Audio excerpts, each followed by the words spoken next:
Welcome to our channel. Today we how to authenticate with Quicken Simplifi bank linking, beginner guide step by step clearly.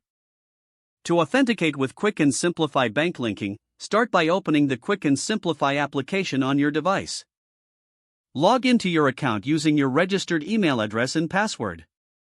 Once you're logged in, navigate to the Accounts section located in the main menu. Click on the Link Account button to begin the bank linking process. In the search bar, enter the name of your bank or financial institution.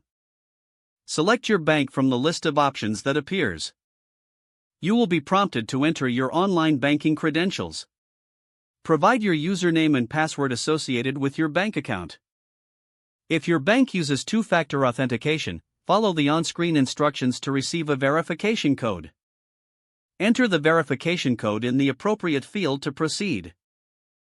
After successful authentication, choose the accounts you wish to link. Confirm your selection and click Continue to finalize the linking process. Wait a moment while Quicken Simplifi retrieves your account information. Once the process is complete, you will see your linked accounts listed. Review the imported transactions and categorize them as needed. That's it. You have successfully authenticated and linked your bank account with Quicken Simplifi. If the page does not load, refresh the browser or try again in a private or incognito window. Make sure you are using the correct email address, then retype it carefully to avoid small typos. If your password is not accepted, use the reset option and create a new strong password you can remember. Check your spam folder for verification or security emails, then complete any requested confirmation steps.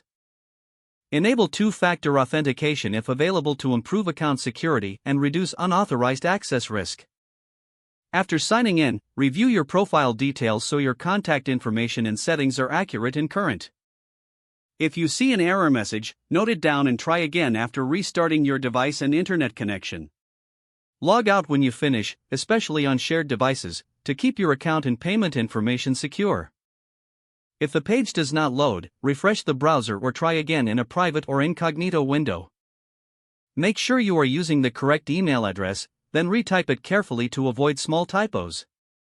If your password is not accepted, use the reset option and create a new strong password you can remember. Don't forget to like this video and subscribe to our channel for more step-by-step tech guides.